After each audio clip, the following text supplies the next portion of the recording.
Bom dia, boa tarde, boa noite. Estamos chegando com mais um episódio do nosso Rota 61 Cast, o seu melhor bate-papo aqui no YouTube. Para você que não é inscrito ainda, vou deixar aqui, tá? Siga-nos nas redes sociais, @Rádio Rota 61. Para você que ouve a nossa rádio, gratidão. Para você que ainda não conhece a Rádio Rota 61, vou deixar aqui para vocês, tá? www.radiorota61.com, a sua melhor companhia na web. Venha surfar conosco pelas ondas da internet. Hoje o bate-papo top demais, mas já vou falando desde já. Deixa seu like, curte e já compartilha com um amigo. Bate-papo hoje top demais. A entrevista de hoje muito top, com a médica de família e comunidade e psiquiatria, gente. Aguenta só um pouquinho aí. Eu tô meio embananado aqui ainda. Essa área é tudo novo pra mim, tá? Mas devagarzinho nós vamos desenrolar muita coisa. O episódio de hoje vai estar muito interessante, tá? Mas antes eu quero falar dos nossos parceiros. O Depósito Avenida está há mais de 30 anos ajudando Cambé e região a construir sonhos. Preço, qualidade e bom atendimento é aqui, tá aqui na tela para vocês, tá? Vão lá tomar um café lá com a Dona Lourdes, com o Adriano, com a Kátia. Vocês com certeza não vão se arrepender, tá? Faça o orçamento em qualquer depósito na região, depois dá um pulinho lá no Depósito Avenida, fala, Adriano, Kátia, Dona Lourdes, tô com os orçamentos aqui, e abre o leque de orçamento. Fala, o que dá para fazer para melhorar para mim? Com certeza você vai sair de lá feliz e com um bom negócio efetuado ali, tá? Depósito Avenida fica na Avenida Gabriel Freseiro de Miranda, número 541, no Parque Manela, em Cambé. O telefone do Depósito Avenida é o 3253-1788. 3253-1788. Depósito Avenida sempre tem promoções em cargas fechadas de areia, pedra, tá? Tijolos, 6 furos, 8 furos. Fica a seu critério escolher, tá? Depósito Avenida, há mais de 30 anos ajudando a construir sonhos. E eu não posso deixar de falar do mundo da sublimação, tá aqui, tá? Brindes personalizados, presentes, top demais, tá? Agendas personalizadas, impressões a laser, em diversos tipos de materiais, impressões em 3D também. Olha, deixa eu pegar aqui, hoje eu vou apresentar aqui o suporte de espetos, tá? Esse suporte de espetos, imagina no Espaço do Guerreiro, pendurado lá. Você manda sublimar o que você quiser, uma foto de família, uma foto sua na beira do rio pescando. Aí você que escolhe, tá? Uma paisagem top, você que escolhe. Como diz o Sérgio Luiz, e se você colocar a sua foto, a sua foto aqui, a sua esposa de um lado, diamante do outro, o Eric não cobra. Brincadeiras à parte, gente, mas imagina que legal. E ainda vem com um abridor ainda de garrafas. Você pode escolher assim, olha, esse está sublimado da Rota 61, hein? Show de bola. Ou você pode escolher ele assim, o tradicional, sublimado também na mesma sublimação aqui do suporte, tá? Entre em contato com o Eric no mundo da sublimação. Cadê aqui? O telefone é o 43 99691 8185. 43 99691 8185. Despacha para todo o Brasil, tá? Mundo da sublimação. E eu não posso deixar aqui de falar do Tá Tudo Errado, tá aqui. Tá tudo errado, mas aqui dá tudo certo. É o seu canal de prêmios no Facebook, tá? Toda semana sorteios de prêmios para seguidores de mais top. Esses dias atrás tivemos a live aí com o digital influencer Isaías Rodrigues e foi muito bom, muitos prêmios mesmo. E não é só isso não, tá? Não é só prêmios, não ia aparecer não, tá? Também tem o projeto social Panela Cheia, entre outras coisas que o Tá Tudo Errado faz, tá? Siga no Facebook, vou deixar aqui, @Tá Tudo Errado. Vem pra cá, tá tudo errado, mas aqui dá tudo certo. Vamos partir para o nosso bate-papo de hoje. Ela é médica da família e comunidade, tá? Não vamos se manter muito nas delongas, não. Ela é médica da família e comunidade, pós-graduada em psiquiatria, Caroline Lombardi. Boa noite, Carolina. Boa noite, tudo bem? Tudo bem, falei Carolina, Caroline. Caroline. Caroline, gratidão por estar aqui com a gente, ter aceitado o nosso convite, estar participando hoje desse bate-papo, que com certeza, pelo conteúdo, vai elucidar muitas dúvidas de quem está em casa, que pode estar passando por um problema semelhante a alguns dos casos que a gente vai falar aqui hoje e não sabe o que fazer, às vezes pode achar que é mãe de uma criança, que é isso ou aquilo, e na verdade pode ser um pedido de ajuda ou pode ser um mal, né? Com certeza, é um prazer estar aqui também, ainda mais uma rádio da nossa cidade, né? Opa. A gente precisa prestigiar essas iniciativas e tentar trazer o conhecimento para toda a população para a gente conseguir melhorar a saúde da nossa cidade. Fico muito agradecido mesmo de coração. Eu tenho que iniciar com uma pergunta que quem entra aqui não escapa. Vamos lá! Quem é a Caroline Lombardi? A Caroline é nascida em Londrina, mas cresceu em Cambé e foi embora para Campinas fazer faculdade. Então, me formei em Campinas. Lá eu aprendi o amor pela medicina de família e comunidade, e que até então eu só conhecia o amor pela medicina. E depois fui aprender todas essas áreas. E voltando, eu acabei fazendo a residência, a pós-graduação e fui fazendo cursos. E fui cada vez mais me aprofundando nessas questões do neurodesenvolvimento, que é onde eu vi que eu me encontro mais. Que bacana, que bacana. Foi USP ou Unicamp? Nenhuma das duas. Nenhuma das duas? Não. Eu fui a segunda turma da Faculdade São Leopoldo Mandique. É uma faculdade particular. Sim. E, inclusive, vou fazer uma menção honrosa aqui ao meu avô, que foi o meu grande herói aí, porque meu avô, ele é um dos pioneiros da cidade de Cambé, e ele, quando ele foi vender o último loteamento de gado dele, ele me perguntou o que eu queria fazer de faculdade. Eu estava com 10 anos e eu falei que eu queria fazer faculdade de medicina porque eu queria cuidar das pessoas. E com isso, nesse loteamento de gado, ele tirou um valor, guardou numa conta e não contou pra ninguém.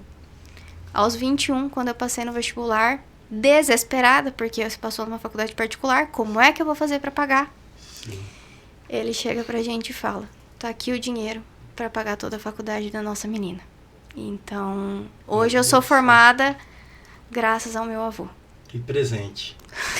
Não tem palavras, foi o maior presente, e tanto que no meu convite de formatura, a última frase foi, vô Antônio, somos médicos. Olha. Porque o meu avô não teve estudo. Sim. Então... É o que eu falei no episódio passado com a Nicole.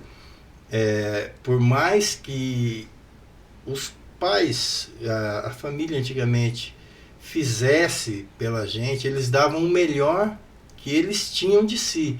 E muitas vezes o melhor deles não era o melhor da época, e sim o que eles adquiriram como melhor, né? Exatamente. Então, mas pelo jeito ele já era visionário, já tinha uma mente bem aberta. Sim. Vamos começar esse bate-papo hoje. Tem uma pergunta aqui. Gente, é os únicos que eu tenho bolado alguma pauta, alguma coisa, porque eu realmente entendo de medicina como entendo de motor de helicóptero. Você pode explicar para a gente o que é a psiquiatria infantil e como ela se difere da psiquiatria adulta? Pela medicina, assim, na parte da psiquiatria, ela acaba ficando diferente porque os distúrbios são diferentes, né? As apresentações são diferentes. Então, a psiquiatria do adulto, a gente tem quadros muito mais bem definidos, né? Porque são pacientes que já mostram pra gente e eles conseguem expressar pra gente, até mesmo com palavras, o que está acontecendo. No caso da psiquiatria infantil, muitas vezes a gente precisa trabalhar de maneira lúdica com essas crianças e a gente depende muito também de quem está ao redor passar informações pra gente. Então, o atendimento da psiquiatria acaba sendo, já por si só, um pouco mais longo, mas psiquiatria infantil, a gente precisa ainda de um tempo ainda maior para fechar um diagnóstico, porque nós precisamos de mais avaliações, precisamos de conversas com pai, mãe, escola, quem cuida, com quem fica, e também a avaliação ali na consulta, através de brincadeiras, muitas vezes. É muito comum a gente ouvir assim, mas o meu filho vai lá e fica jogando. Mas é que através do jogo, a gente consegue interpretar atitudes, as reações, né? Por exemplo, mas eu não quero brincar disso. Mas por quê? Porque eu percebo que isso me traz um gatilho de alguma situação. Às vezes através de desenhos. Interpretações de desenhos, assim, é uma das coisas que a gente mais utiliza na psiquiatria infantil. Sim. Porque criança, para expressar, nem sempre ela consegue falar. Então, o desenho é perceptível as diferenças. Sim. E com adulto já tem essa facilidade. Dói aqui. Ou às vezes também muito adulto pode se confundir no que sente, né? Sim, e aí no adulto, apesar da confusão, a gente, através da conversa, consegue ir tirando isso. É claro que a gente tem aqueles pacientes adultos que também são pacientes mais difíceis de se expressar. Sim. E a gente vai tentando usar algumas estratégias, inclusive da psiquiatria infantil, né? Sim. Às vezes assim, você não consegue falar, então escreve aqui pra mim o que é que você sente. Sim. Ou o que resume essa situação.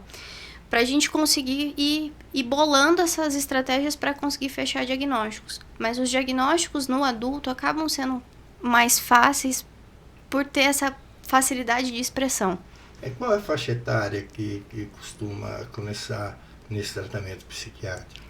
Na pediatria, a gente pode começar a partir dos 3 anos, e aí a gente, né, pensando... Já dá para se descobrir já alguma dá coisa para começar a cidade. avaliar ali com uns 3 anos, e aí, no caso da psiquiatria infantil, a gente vai, vamos por aí, né, dos 3 aos 18. Que Sim. Daí, depois dos 18, já seria, teoricamente, a psiquiatria do adulto. Mas a gente tem que levar em consideração que alguns distúrbios psiquiátricos, a pessoa ela atinge a maioridade, o corpo é de um adulto, mas a idade, né, do desenvolvimento, a maturidade emocional nem sempre. Então, às vezes, essa criança fica eternamente uma criança. É uma criança grande. É uma criança grande. Então, Sim. a gente avalia muito esse quesito também. São N situações. São nuances muito pequenas para a gente fazer. E aquela questão do adolescente, inclusive, né? Que se você vai no pediatra, quando o pediatra atinge mais ou menos a criança lá com uns 12, 15 anos, o pediatra já começa a falar, não é mais comigo, é com o clínico. Só que o clínico vira e fala, não, mas ele tem questões de desenvolvimento, então isso é do pediatra. E fica aquele limbo porque ninguém quer atender. Só que, na verdade, ela está em desenvolvimento. Se você for pensar bem, ela precisaria dos dois. Porque ela começa a ter questões de adulto, mas ela ainda é uma criança também. Então, tá na transição. Ela está na transição. Então, assim, não é que ela não é de ninguém. Ela é dos dois. Né? E a gente precisa levar tudo isso em consideração. Porque a menina, por exemplo, ela já pode ter todo o desenvolvimento físico, já estar com a sua maturidade para ter a menstruação e tudo mais. Mas a cabeça ser de uma criança. Sim. Então, a gente precisa saber manejar isso. E geralmente, hoje, no mundo em que vivemos, as meninas, elas têm aflorado o corpo de mulher cada vez mais precocemente. Mais precocemente. Né? A gente vê meninas de 11 anos, de 10 anos, já começando a pegar corpo de mulher. Sim, já tem todo o desenvolvimento físico, mas ainda está sentada brincando de boneca, porque não tem essa consciência. Hoje em dia a gente tem percebido que a menstruação está vindo cada vez mais cedo nas meninas. Sim. E aí quando você percebe isso, mas elas continuam brincando. Então assim, eu tenho todo o corpo, mas a cabeça não. Então eu preciso saber manejar isso e conversar com todos os profissionais para poder lidar melhor com a situação. Quais são os distúrbios psiquiátricos mais comuns, aliás, em crianças e quais são os sintomas? Hoje em dia, né, a gente vê muito se falar, e até algumas pessoas falam, tá tendo uma epidemia. Mas não é que tá tendo uma epidemia, né? A gente tem que pensar que antes a gente não tinha recursos para diagnóstico, e hoje nós temos. Então, vamos assim, dos mais básicos aí, que a maior parte da população fala. A gente vê muita questão do transtorno de ansiedade generalizado. A gente vê alguns casos, um pouco menos, mas ainda se vê muito, depressão. A gente tem conversado bastante agora sobre o transtorno do déficit de atenção e hiperatividade. O TDAH. Que é o TDAH. O autismo. E aí a gente sai daquela ideia do Asperger, autismo leve, moderado e severo. Hoje é tudo autismo, não existe mais essa divisão, e a gente fala em nível 1, 2 e 3 de suporte. Por quê? É o suporte que ele necessita, né, o apoio que ele necessita para realizar as atividades diárias. Sim. Sendo o 1 que necessita menos, o 2 mais ou menos e o 3 que precisa mais. A gente tem visto também uma questão dos estresses pós-traumáticos causando uma ansiedade de separação. Então, por exemplo, as crianças têm ficado tão presas aos pais pela violência e também, às vezes, por criação, que quando o pai deixa na escola, tem crise de ansiedade porque está longe dos pais. A gente vê alguns casos de crianças mais velhas que não conseguem dormir sozinhas porque tem medo de ficarem sozinhas. Sim. Então a gente está tendo essa ansiedade de separação também agora. E até porque a gente saiu também de uma pandemia, né? Ficou todo mundo no lockdown, todo mundo encarcerado. A gente tem que levar isso em consideração. Isso afetou muito o desenvolvimento das crianças. Não só pedagogicamente. Porque, querendo ou não, se você pensar numa criança em fase de alfabetização, ela estar num sistema online dificulta muito essa alfabetização. Principalmente se a gente pensar que nem sempre os pais têm o conhecimento para ajudar. Sim. Nem sempre os pais têm a didática para ensinar. Então, essa alfabetização ficou complicada. Além de toda a parte emocional. Porque muitas pessoas perderam entes queridos, né? E a família... A primeira perca da criança. A primeira perca da criança, muitas vezes. E aquela coisa de ficar todo mundo junto e não põe a mão aqui porque você pode ficar doente. Não faz aquilo. O medo que se instaurou na criança também. O terrorismo psicológico. O terrorismo psicológico que, assim, não digo que seja totalmente ruim. Sim. Porque foi numa maneira de fazer um cuidado extremo. Sim. Mas, por exemplo, você tirou a criança de convívio com o avô. Porque o avô morava numa casa e a criança em outra. Aí você tem o avô ficando depressivo, porque estava sozinho, e o idoso por si só, ele já tem uma carência e essa questão da depressão ser mais presente, e a criança com medo de sair de casa, ficar doente e deixar o avô doente. Sim. Aí, por um evento específico, essa criança foi na casa desse avô. E esse avô, por um acaso, depois veio a falecer. Pronto. Já se criou na cabeça da criança que a culpa é dela. Sim. Mesmo não tendo sido, porque ela não estava doente. Não tem maturidade pra mas ela não teve essa maturidade. E aí, não, fica aqui perto, não põe a mão aqui, não põe ali. Não vejo como tendo sido uma coisa ruim, sim, né? Porque foi uma maneira de cuidado. E realmente, por ser um vírus que ninguém conhecia, sim, a gente tinha que cuidar. Com certeza. Mas não podíamos ser negligentes a esse ponto. Exato, né? Mas a gente tem as consequências agora.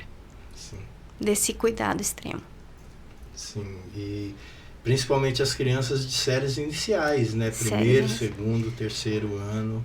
Porque era a fase da alfabetização. Se a gente for pensar nos adolescentes, ensino médio, eles já são muito mais... preparados para lidar com situações, eles já têm mais acesso às redes, né, a computadores, e são mais independentes, já fazem as coisas, e era mais fácil o entendimento. Então, filho, olha, não vai lá porque você pode ficar doente. Sim. Beleza, mãe, não vou. Ô, mãe, eu vou lá, não vou, mas, eu tô indo lá, não vou, mas não vou pôr a mão em nada. Então, era um pouco mais fácil. Sim. Agora, a gente falando...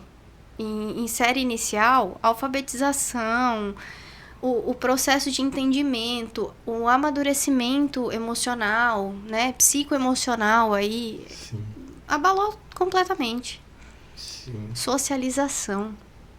Muitas crianças ainda são retraídas devido a isso. Devido a isso. Infelizmente, vai demorar um pouco para tirar esses efeitos. Vai ser um processo, assim, totalmente inversamente proporcional à situação que a gente viveu da pandemia. Porque da pandemia fecha tudo. Sim. Foi muito rápido.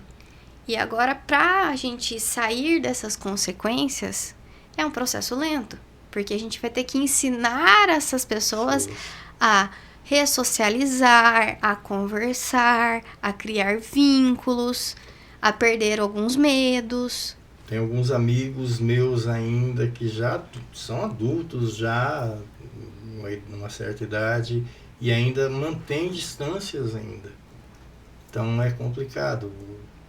Tem gente que tá certo, esse cuidado nunca é demais, mas acaba sendo um excesso muito grande que acaba afastando. Eu tenho colegas que ainda usam máscara. Eu tenho colegas que ainda chegam com a compra e lavam toda a compra ou passam álcool gel antes de guardar. Se for ver bem, é uma coisa pro bem. Exato. Mas em alguns momentos, eu não vou porque se tiver alguém doente. Acaba prejudicando. Sim. Por exemplo, uma coisa que eu achei maravilhosa. Foi uma conversa até que eu tive com a minha família. A gente passou a tirar o sapato antes de entrar em casa. Isso deveria ser um hábito que deveria vir para ficar. Porque a gente traz da rua impurezas. Dentro da sua casa, você limpa a sua casa, você organiza a sua casa para ficar num ambiente saudável para você. Você entrando com o sapato da rua, realmente você pode estar levando alguma coisa para dentro da sua casa. Sim. Os orientais têm esse costume. Exato. Né? A questão, eu brinco que assim, o Covid e a dengue, ela é uma questão de saúde pública, literalmente não por causa de uma epidemia ou uma pandemia, mas porque é uma questão de higiene. Sim. Como é que eu não passo Covid? É usando máscara, é espirrando com proteção, é quando eu estou doente, eu me higienizar antes de tocar em alguma coisa. Sim. E a dengue é uma questão de você descartar o lixo de maneira correta. Cuidar do seu quintal. Exato. Então, assim, é uma questão de higiene mesmo. Sim. E isso acaba... A gente tem que trazer algumas coisas dessa pandemia para ficar. Pra gente que a gente mantenha esses costumes por uma segurança nossa. Usar o que veio de mal pro bem. Exato. Por exemplo, os desenvolvimentos de sistemas online. O home office. O home office. Hoje a gente vê que as coisas podem funcionar assim. Sim. Depende... E com uma produtividade até maior. Até maior. Depende de quem? Depende. Teve gente que não funcionou. Sim. Mas teve pra gente que funcionou muito bem. Então tem que ser... A gente percebe que o mundo pode ser mais maleável. Sim, pode. A gente percebe que o ser humano pode ser cada vez mais digno. E mais adaptável. Sim. O ser humano, ele foi criado para viver em comunidade. Né? Ele é um ser que depende do outro. Sim. E que ele consegue se adaptar. Ele é um ser extremamente adaptável. Sim. Então a gente pode trazer essas coisas boas, né? Apesar de ser uma situação péssima que trouxe consequências péssimas, né? Muitas perdas e tudo mais. Sim. Mas tentando olhar aquele copinho meio cheio, vamos ver como é que estão as coisas aí e tirar essas coisas boas. Como os pais podem identificar os sinais precoces de problemas psiquiátricos nos filhos? Eu acho que a principal questão hoje em dia, e eu vejo que é até uma coisa que a gente se discute muito, é a presença. Sim. Porque quando a gente está presente na vida dessa criança, desse desenvolvimento e tudo mais, a gente percebe as diferenças. Então, se eu tô ali e eu começo a perceber, poxa, mas o meu filho, ele tá com 3 anos e ele não fala. Isso não é um neurodesenvolvimento normal. Já era para ele estar falando. Opa, eu preciso procurar ajuda para ver o que tá acontecendo. Ah, mas quando ele tá brincando com os coleguinhas, ele brinca sozinho. E não com um grupinho. Porque ele prefere brincar sozinho. criança precisa... Normalmente ela socializa. Sim. Por que ela não tá socializando? Vou procurar ajuda. Falta de sono. Ou excesso de sono. Então, assim, o resumo é você estar presente e ver o desenvolvimento do seu filho.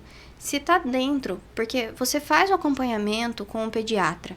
O certo é a gente fazer o acompanhamento periódico com o pediatra. Sim. Se tá fazendo os marcos do neurodesenvolvimento certinho, tá tudo bem. Se tem alguma coisa que foge desse marco do desenvolvimento, por exemplo, chora muito, dorme pouco ou dorme muito, se irrita com facilidade, não fala, não socializa, não olha nos olhos, brinca diferente. Por exemplo, uma criança que brinca ao invés de andar no patinete, ela fica rodando o patinete. Ela tá brincando? Tá. Mas ela tá brincando de uma maneira que não seria o correto com aquele brinquedo. Então, opa. Mas ela tá fazendo o quê? Porque ela tá imaginando que aquele brinquedo é um outro brinquedo. Ou ela tá brincando ali porque ela acha que é assim que tem que brincar. É aí que entra a presença familiar. Porque eu tô vendo se ele tá evoluindo na brincadeira, imaginando outras coisas, ou se ele tá apenas ali no mundinho dele e achando que é assim e pronto. Que é aquilo que a Ângela e a Isabela falaram quando estiveram aqui. A criança que vê muito imagem de looping, fica olhando muitos círculos. Exato. Já é um sinal de alerta. Já é um sinal de alerta. Por exemplo, fascinação por luzes. Sim. Sabe, luzes que ficam piscando?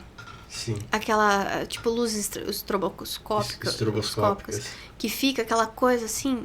A criança que tem muita fascinação por aquilo, por objetos circulares, ou que deixa tudo alinhado, que tem a necessidade... Uma criança muito organizada, muito quieta, ou que chora além do normal. Isso são sinais que você começa a ficar, poxa. Ou para comer. Criança normalmente, como ela não aprendeu ainda a ter organização, ela vai do jeito que dá. Ela pega a comida com a mão, amassa, aperta, mistura. Pega a massinha, mistura uma cor com a outra, vira aquela bagunça. Sim. Quando a criança começa a deixar tudo muito separadinho, uma comida não encosta na outra. Quando vai tocar em alguma coisa, fica muito retraído. Quando vai em ambientes que não conhece, é normal a criança ficar tímida. Mas depois ela se solta. Agora não, ela fica muito, né, espremidinha ali no cantinho dela, super introvertida. Opa, isso são sinais de alerta. Sim. Porque não é um desenvolvimento normal de uma criança. Né? A criança, ela tende a socializar mais, a conversar, a brincar e correr. A criança normal, ela é ativa. Sim. E com o tempo ela começa, inclusive, a expressar, não, eu não gosto disso, ou não, eu não quero isso. A birra é um pouco normal também, porque ela tem a fase da birra, de falar, eu não quero isso. Só que a hora que você é firme com ela vai, opa, eu não posso passar dos limites aqui. E ela vai te respeitar. Porque ela vai testar os teus limites. Porque ela é uma criança que ela tá se desenvolvendo, ela tá criando a personalidade dela. Sim. Agora, uma criança que quando você enfrenta, ela te enfrenta de volta e ela começa a tentar te intimidar, também é um sinal de alerta. É o famoso retrucar. O retrucar. O você fala sim, ela faz o não. Você fala não, ela briga com você até fazer o sim. O do contra. Opa, isso também é um sinal de alerta. Ou como a Ângela disse, o tupetudo. O tupetudo, exatamente. Isso são sinais de alerta. Eu tinha feito até uma anotação aqui, a gente falando da ansiedade agora há pouco. Essa ansiedade também não pode ser um pouco por esse excesso de estímulo visual que nós temos? Com certeza. Porque hoje em dia, eu não sei se você já viu um vídeo que tá até rolando na internet de uma criança deitada no chão chorando e ela tá com a mão posicionada assim, fazendo assim. Ah, sim. E aí são duas ou três crianças. Isso, e ela se debate dormindo. no chão. Dormindo. Tem uma dormindo, a outra tá se debatendo no chão porque a mãe tirou o celular. Por quê? Hoje, por exemplo, você, quando a gente precisava de alguma informação, você ia na biblioteca, pegava o livro, pesquisava, Sim. fazia as anotações e ia embora pra casa. Hoje, você tem acesso assim.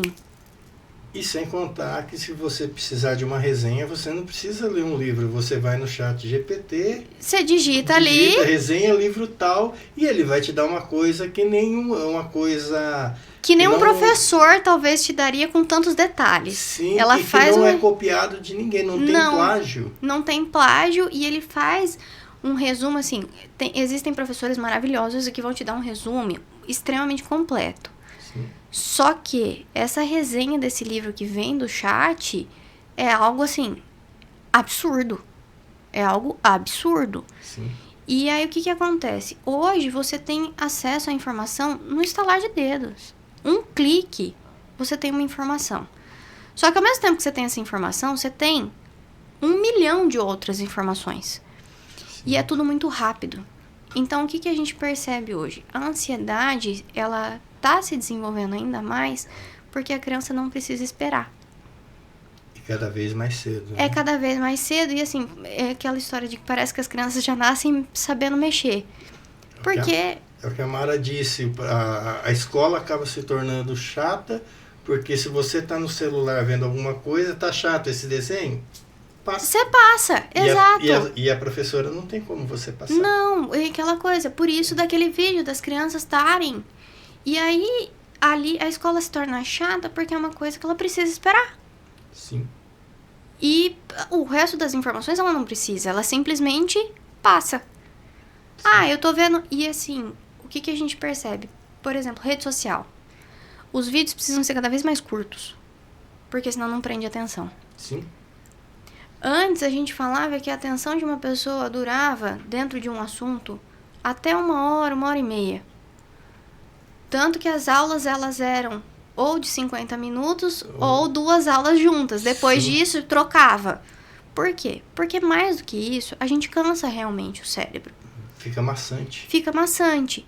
E aí, me vem essas questões de informação muito rápidas. Ou seja, uma aula de 50 minutos, para quem tem um vídeo de 30 segundos, 1 minuto,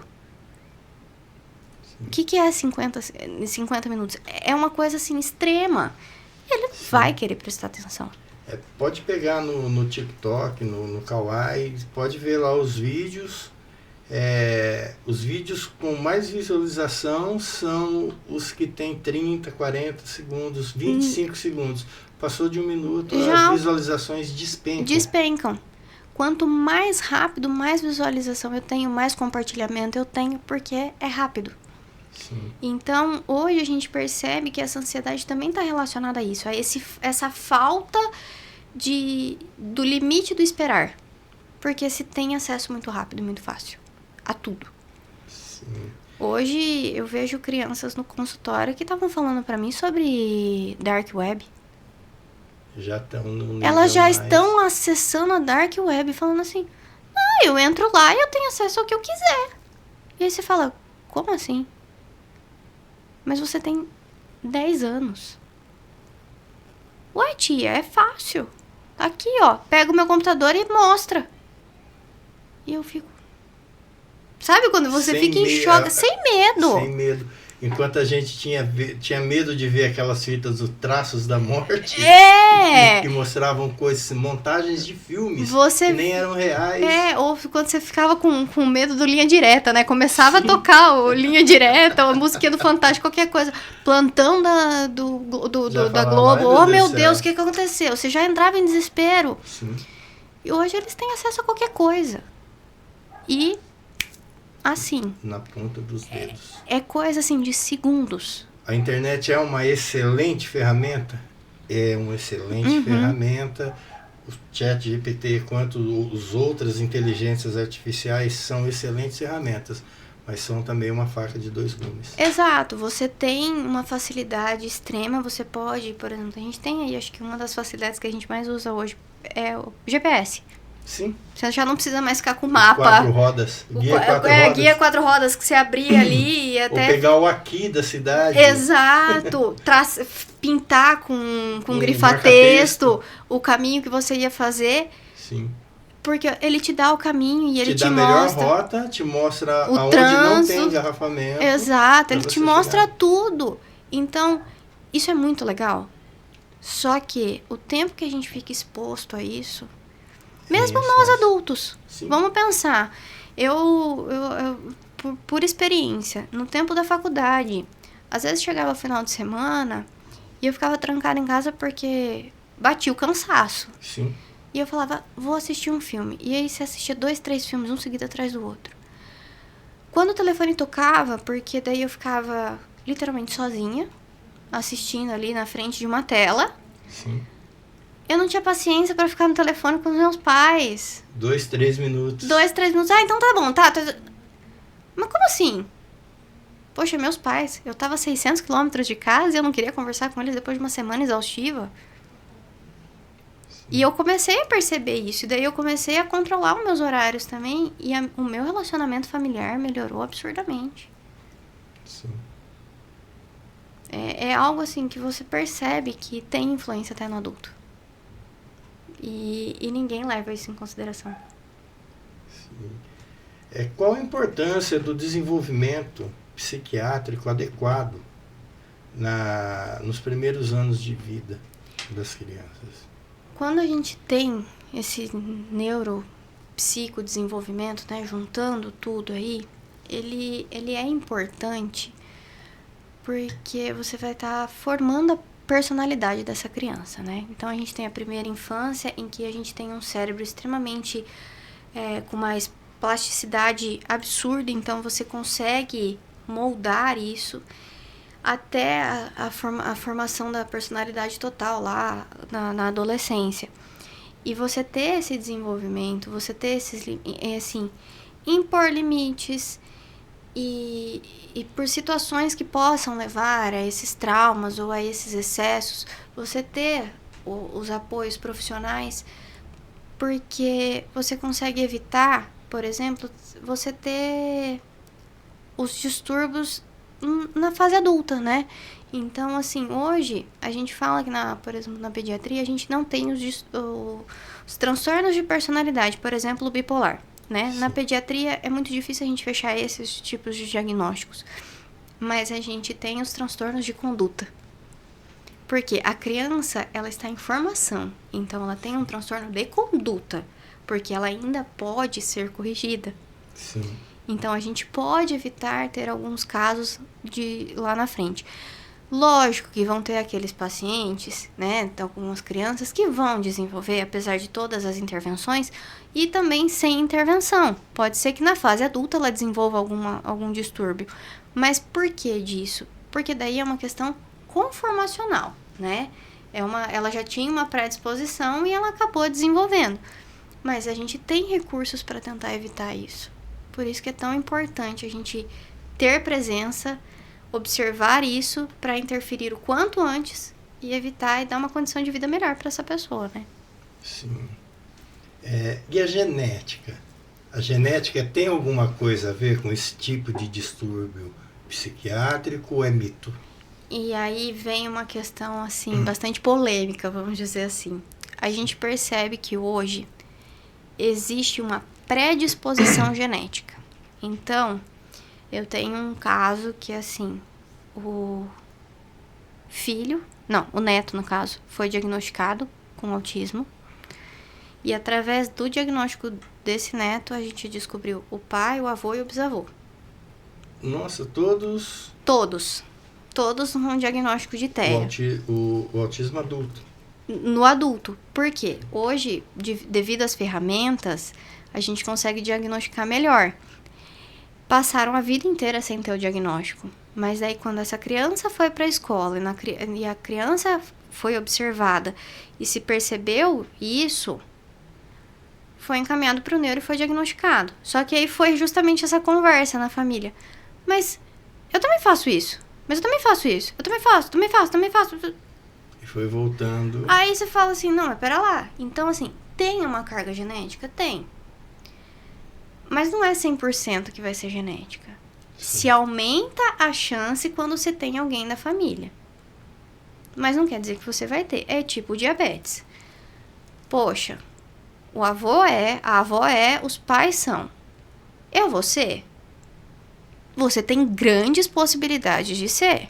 A tendência é. A tendência é que você possa desenvolver isso. Sim. Mas é certeza? Não. Por quê? Eu posso fazer com que o meio seja diferente e eu não desenvolva. No caso do diabetes, com alimentação, com atividade física e tudo mais. Ainda assim, fazendo tudo isso, eu posso desenvolver? Pode. No autismo, eu tenho essa carga genética, ou não só no autismo, é em todas as questões. Eu tenho essa carga genética, eu posso desenvolver, mas eu posso colocar, poxa, como tenho toda essa família diagnosticada agora, e apesar da criança ter sido diagnosticada, eu posso colocar numa terapia para que essa criança tenha um desenvolvimento, porque ela ainda está em fase de desenvolvimento, Sim. melhorando essa qualidade de vida, e talvez o filho dessa criança Não venha com esse mal. com essa questão, não, apesar da predisposição. Por quê? Porque o ambiente que se vai crescer vai ser diferente. Pode nascer? Pode. Com o mesmo grau, com um grau mais elevado? Claro. Porque tem a carga genética. Sim. Mas não necessariamente. Então, assim, não é mito. Mas também não é porque um é que o seu outro vai ser. a próxima geração será. Sim. Interessante. Isso é É interessante. diferente, né? Porque a gente Sim. pensa assim, não, se pai é, filho vai ser. E não necessariamente. Qual é, explicar pra gente, pra quem tá em casa também, a diferença, as principais diferenças entre os distúrbios psiquiátricos como o autismo, o TDAH e a epilepsia e a paralisia cerebral? Então, no caso, assim, da paralisia cerebral, a gente tem a questão ali física, né? A gente tem o cérebro que parou de se desenvolver. Lógico que com terapias a gente consegue fazer esse estímulo, com certeza. Mas a gente tem uma questão física ali. Então, a gente tem uma barreira um pouco mais difícil para ser quebrada. Sim. Porque a gente tem uma questão fisiológica ali que dificulta esse desenvolvimento. No caso da epilepsia, ela vai ter convulsões. As convulsões provocam a questão da perda de neurônios. A criança, quando diagnosticada cedo, com o uso de medicações e com os tratamentos, o cérebro ele consegue fazer novas conexões para fazer novas sinapses, que é que a gente chama, para meio que burlar a perda desses neurônios. Mas quanto mais ela tiver, mais neurônios ela vai perder, então mais difícil vai ser para a gente recuperar essa neuroplasticidade e corrigir essas questões. Então, os distúrbios de aprendizagem, de atenção, começam a aparecer, né? Sim. Então, nesses dois casos, a gente tem uma questão física ali que dificulta o processo, mas ainda assim a gente consegue fazer o tratamento. No caso do TDAH, do autismo, do TOD, que é o transtorno positivo desafiador, a própria ansiedade... O TOD é o tupetudo. É o tupetudo, exato. O TOD é o tupetudo. A gente tem que pensar que ali o físico tá pronto. A gente precisa fazer apenas com que esse cérebro trabalhe da melhor maneira. Por exemplo, o TDAH... Aí, entrando na questão polêmica também do uso das medicações, né? Porque, assim, a gente tem que pensar que existem algumas situações que a gente vai precisar. No caso do TDAH, a gente tem que lembrar que, por si só, o cérebro dessa pessoa, ele produz menos dopamina, que é um dos nossos hormônios cerebrais. Sim. Que, inclusive, eu brinco que são as meninas do cérebro ali, assim, sabe? Elas estão ali e tudo. Como eles já produz menos, você... Pensa você faz a coisa que precisa ser feita, Porque depois você fala, depois eu vou ter tempo para fazer aquilo que eu gosto de fazer. Sim. No TDAH, ele vai pensar diferente. Porque como ele tem pouca dopamina, por que é que eu vou fazer aquilo que eu preciso fazer se depois eu não vou ter energia para fazer aquilo que eu gosto? Sim. Então eu procrastino aquilo que é obrigação para fazer aquilo que eu gosto primeiro. Porque daí vai me dar prazer e eu vou ficar bem. Entendeu? E aí é onde entra, por exemplo, a medicação. Medicação, né, as famosas medicações, porque não é que causa dependência. A maior parte das pessoas vê essas medicações, mas vicia, porque é um tarja preta, vicia. Os tarja pretas benzodiazepínicos, que são aquelas receitinhas azuis, realmente causam dependência. Mas o da receitinha amarela, tirando as medicações para dor, que daí também podem causar dependência, mas essas, falando do TDAH, elas não causam dependência. Ela vai estimular o teu cérebro a produzir dopamina. Se antes você não produzia dopamina e agora você está produzindo, você vai querer parar de tomar o remédio? Se você começa a ter um raciocínio mais linear, se você consegue pensar, se organizar, fazer o que você tem que fazer e ter energia ainda para fazer aquilo que você gosta, as pessoas vão parar de brigar com você porque você deixou de fazer uma coisa ou outra. Sim. Você vai passar a ser elogiado. Você vai querer parar de tomar? É óbvio que não. Não, com certeza não. E é claro que a gente tem que pensar que é uma medicação na menor dose efetiva. Ninguém tá ali para virar um robô e ser hiperprodutivo. Sim. Até porque nem máquina aguenta uma vida dessa. Exato. Então, assim, é uma menor dose para que ele se torne funcional. Junto disso, vem as terapias. Então, para todas as questões psicológicas, né, psiquiátricas, a gente precisa do apoio da terapia. No caso dos distúrbios de aprendizagem, a gente também vai precisar do apoio das neuropsicopedagogas, né, no geral. Por quê? A gente vai precisar ensinar essa criança a lidar com essas situações. E quanto mais cedo a gente começar, melhor. Porque muitas vezes a gente consegue começar só com as terapias.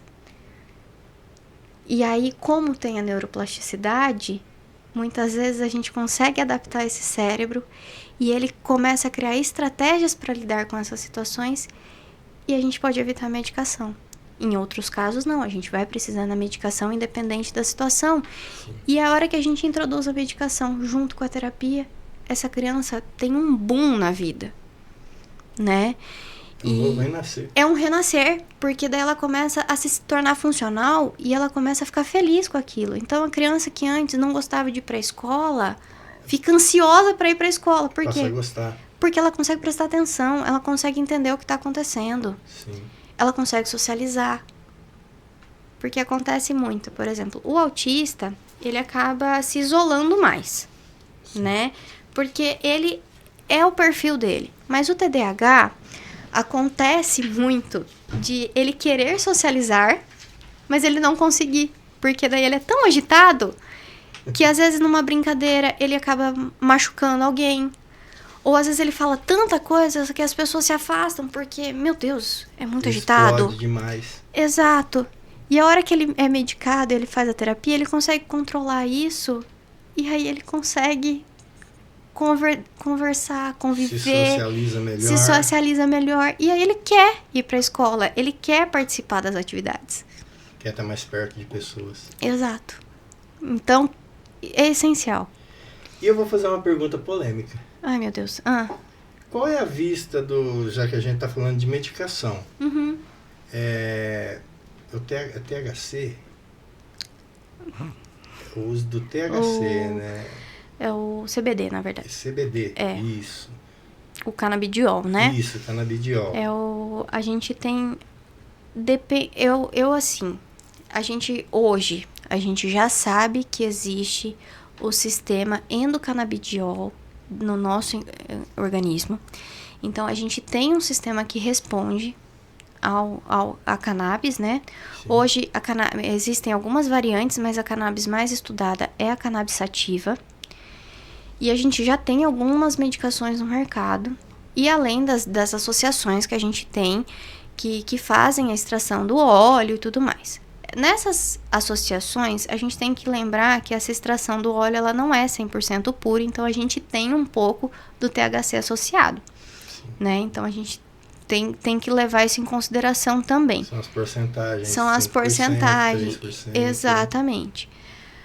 Mas, para alguns casos, a gente já vê, existem infinitas pesquisas. Eu ainda não prescrevi, mas não porque eu ainda não tenho mão, porque eu acho que é uma coisa que eu preciso estudar mais. Eu assim, sou muito sincera nisso. Como é uma coisa muito nova, eu sinto que eu preciso estudar mais para ter mais segurança para me indicar.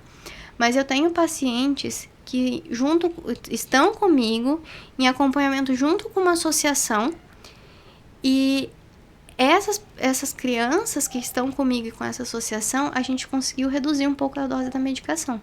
Sim. E estão super bem. Eram crianças que se intoxicavam com medicações, então elas usavam doses baixíssimas, mas elas tinham resposta como se elas estivessem usando as doses mais altas. Um organismo mais sensível à medicação. E aí, quando a gente colocou o canabidiol, a gente conseguiu controlar isso com uma dosagem baixa, sem os efeitos colaterais, mais o canabidiol, e a criança está estável, está super se desenvolvendo. Então, eu acho que é um recurso, sim. Eu não sei, sinceramente, se isso é para todos, apesar de existir o sistema canabidiol, né, endocanabidiol no nosso organismo, mas a gente sabe que existe e que ele pode ser usado. E a gente tem que lembrar que as medicações em geral, elas vieram de chás, de plantas, né? Sim. Então, é uma opção. A gente só precisa tirar essa parte que causa alucinação e estudar um pouco mais. Mas eu acho que é um assunto extremamente polêmico, sim, mas eu vejo como que pode ser um recurso. Até porque não é só usado nesse tipo de tratamento, né? Tem muita gente com fibromialgia que usa. Que usa também. Então, assim, para dores crônicas, para os neurodesenvolvimento, né, distúrbios de neurodesenvolvimento, a gente vê as maiores pesquisas são com autismo, com epilepsia, fibromialgia, dor por conta de tumores, né, por causa de câncer também. Sim. A gente vê muito. Então, eu já vi usarem o canabidiol na questão do controle de redução de danos para o uso do próprio THC, né, do uso recreativo, para a questão de dependentes químicos, de outras químicas, então, até mesmo das metanfetaminas. Então, é uma coisa que a gente pode pensar sim. Por mais polêmico que seja, e eu acho que ainda a gente precisa continuar estudando sobre o assunto, mas é um recurso. Tudo é válido. Se for pro bem. Se for pro bem. Sem aqueles colaterais. E sem os efeitos colaterais, e pensando, né, vendo assim, vamos estudar sobre o assunto, porque ainda é novo, então a gente não sabe a longo prazo como vai ser, vale. Né, pensando num processo, num protótipo aí por enquanto. Sim. Ao meu ver, eu sei que tem muita gente que hoje defende realmente o uso do canabidiol. Inclusive, eu tenho colegas que são médicos de família que prescrevem e eles têm excelentes respostas. E eu falo no meu como protótipo por não ter o conhecimento total. Sim. Mas eu vejo como sendo um recurso possível, com certeza. Pelo menos hoje, vendo como associação, não sei como tratamento único, porque eu não tive nenhum caso de acompanhamento nesse sentido, como esses colegas têm. Mas eles têm feito tratamento só com o canabidiol e têm respostas muito boas. Eu, na minha prática, não tive ainda.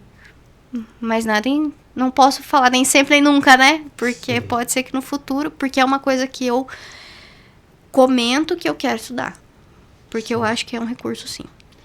Doutor, eu quero pedir licença um minutinho, que eu quero falar aqui de mais 2 parceiros.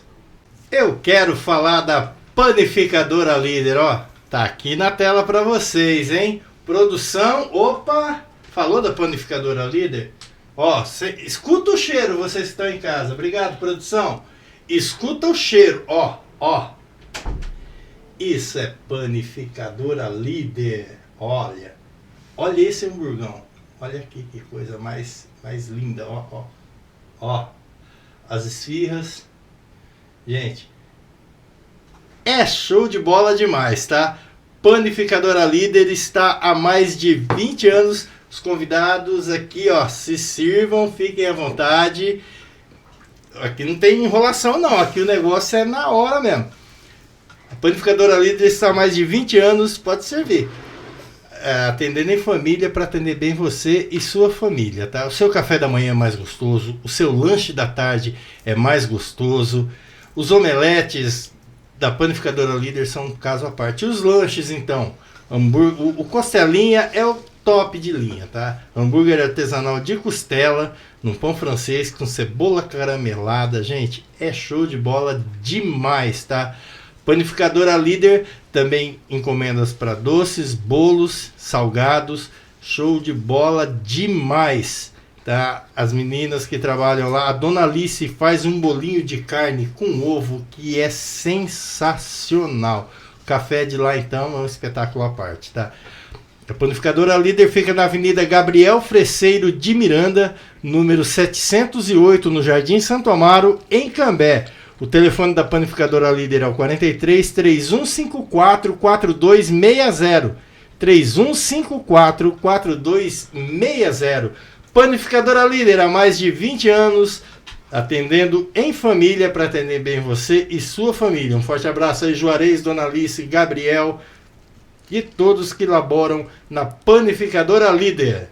E eu não posso deixar de falar da Líder Espetos Beer. Vou deixar aqui, ó.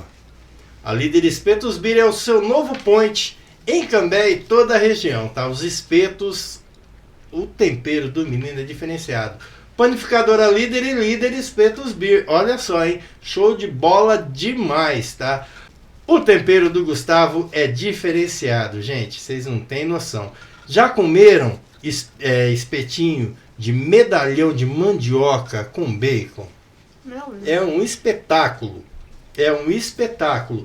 Mandioca com bacon é show de bola demais. Sem contar os outros. A panceta, a cafta, o pão com cafta que ele faz lá, uma vinagrete, a cafta com queijo derretido no meio. Gente, é um espetáculo. É um espetáculo. A Líder Espetos Beer fica na Avenida Humberto Moreschi, número 171, entre o Santo André e o Castelo Branco, tá? Se você tem uma galera que quer ir lá fazer um happy hour, dá uma ligada pro Gustavo. Cadê? Tá aqui. Dá uma ligadinha pro Gustavo no 43 984 92 6308. 43 984 92 6308. Fala, Gustavo, tamo indo com uma galera aí, ó. Reserva aí 10, 12, 15 cadeiras pra gente aí fazer aquele happy hour e saborear aquele espeto. O chopp e a cerveja mais gelados da região é na Líder Espetos Beer. Avenida Humberto Moreschi, número 171, não é 171, é 171, entre o Santo André e o Castelo Branco. Líder Espetos Beer. Voltamos aqui então para o nosso bate-papo com ela, Caroline Lombardi. Caroline, eu quero pedir licença um pouquinho, que a gente está saindo do ar pela Rádio Rota 61. Você que nos acompanha pela rádio, vem para cá pelo YouTube. Vem para cá pro YouTube para acompanhar o restante desse bate-papo, que com certeza está rendendo muitos frutos bons. Vem para cá, galera. Nesse momento nos desligamos da Rádio Rota 61. Continuamos aqui no YouTube com ela, Caroline Lombardi. Caroline, para a gente continuar o nosso bate-papo, quais são as opções de tratamento disponíveis para crianças com distúrbios psiquiátricos? Bom, a gente já vem, né, trazendo até mesmo aqui no podcast que a gente tem que pensar que a criança, ela é um ser complexo como qualquer outro ser humano, né? Sim. Então, a gente não tem que pensar só em uma caixinha. Hoje, os tratamentos, a gente pensa muito num tratamento multidisciplinar. Então, a gente tenta olhar a criança da visão do psicólogo, do neuropedagogo, do psiquiatra e da família. Além de um educador físico aqui, se a gente conseguir encaixar. Por quê? A gente tem educação física na escola? Tem. Mas a educação física na escola é 2 horas na semana, se der. Né? Fica em torno disso. Tá girando em torno disso. E a gente fala que hoje, para sair da zona do sedentarismo, a gente precisa de pelo menos 150 minutos de atividade física. Então, pera lá. Na semana. Na semana. Então, pera lá. 2 horas não tá sendo nada. Porque 2 horas é 120 minutos. Sim. E não é. E a gente fala assim, é qualquer atividade física por 150 minutos? Não. É uma atividade de média a alta intensidade. A educação física, ela é uma intensidade muito leve. Então, a gente teria que ter pelo menos 1 hora aí todos os dias. Sim. Né? Então, a gente ter alguém para fazer esse apoio do movimento é extremamente essencial. Por quê? A atividade física, por mais que você fale que você não goste de fazer, porque muita gente fala assim, eu não vou pra academia porque eu não gosto. Eu, sinceramente, também não gosto. Eu sempre fui da turma do violão e do churrasco. Eu sinceramente não gosto. Porém, apesar de ir, às vezes até brinco que tipo, tô indo na força do ódio hoje. O que acontece? Você libera a endorfina, que é o hormônio do prazer, que é o hormônio da satisfação, mesmo indo meio que a contragosto. Sim. Porque o exercício em si tem essa tendência. Então, se você tem essa tendência a desenvolver isso com atividade física, para pessoa, não só a criança, que tem uma questão psiquiátrica, é extremamente essencial, porque você consegue estabilizar o neurotransmissor, que é o nosso hormônio cerebral. Além disso, o neuropedagogo vem ali pelos distúrbios de aprendizagem, então para dar aquele apoio ali na escola, na educação, né, no crescimento pessoal. Aí a gente tem o apoio do psicólogo, né, porque o psicólogo ele vai ter a função ali de fazer essa educação, tanto de lidar com as emoções, quanto lidar com as situações. Sim. Porque uma situação pode desencadear uma emoção. E quando ele tiver uma situação parecida, ele vai ter aquela mesma emoção. E nem sempre as emoções batem. Por exemplo, hoje em dia a gente fala muito da questão da máscara, né? O masking. O autista, ele tem muito essa tendência do masking. Porque para ele, ler emoções é difícil. Então, por exemplo, ele tá num ambiente em que tá todo mundo triste. Mas aquilo não atingiu ele para que ele ficasse triste. Então ele vai olhar ao redor. Opa, tá todo mundo triste. Então se tá todo mundo triste, eu preciso ficar triste também. Sim. E aí ele mascara e fica ou com aquela cara de paisagem, de não tô sentindo nada, ou com a cara da tristeza. Porque ele lê o ambiente. Com a psicóloga, ela vai explicar para ele, vai mostrar para ele, através das sessões, do porquê que as pessoas estavam tristes. E por que ele precisa ter essa sensibilidade de ficar triste também. Porque quando acontecer novamente, ele vai conseguir fazer essa leitura e ficar triste. Sim. É meio que você ensinar as percepções e as emoções para a criança. Além do tratamento medicamentoso. Pensando em tratamento medicamentoso, a gente tem que pensar daí de acordo com a faixa etária, pensar de acordo com a patologia que a gente está falando, para usar a menor dose efetiva e o melhor medicamento. Sim. E depois a gente tem as outras terapias alternativas, por exemplo, os florais, óleos essenciais, chás e tudo mais, que a gente não pode esquecer disso também, porque isso também dá um certo apoio. E como são crianças, elas são muito sensíveis. Sim. Então, se a gente pensar em tudo isso, associado, é muito melhor. Né? Com certeza, né? Se pode se associar para se fazer um bem maior. Exato. E aí a gente tem que pensar que aí temos também o apoio familiar. Sim. O apoio familiar é essencial. Porque a terapia não acaba quando a criança sai da sessão. Mas Ela foi ali, ela foi ensinada, mas a família precisa dar o suporte para aquilo continuar acontecendo em casa. Então, tem que ter a conversa, tem que ter o apoio. Às vezes a criança não vai saber tomar a medicação, então alguém fornecer essa medicação, explicar para ele e fazer essa parte da psicoeducação, né? Não, olha, filho, isso aqui não pode, ou isso aqui tem que ser assim. Então, todas essas nuances são importantes serem avaliados e são necessários. A gente tem que lembrar que alguns vão ter distúrbio de fala, então a gente vai precisar de fono. Distúrbio de locomoção, então a gente vai precisar de físio. Sim. Né? Então, temos que ver como ser complexo e não só uma caixinha. Sim. Abrir o leque. Abrir o leque. E todos os profissionais têm o seu grau de importância.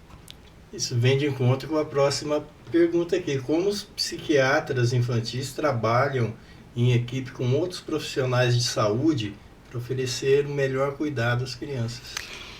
E esse é uma questão que, assim, durante muito tempo foi visto que os médicos, em geral, eles eram o cabeça dos tratamentos.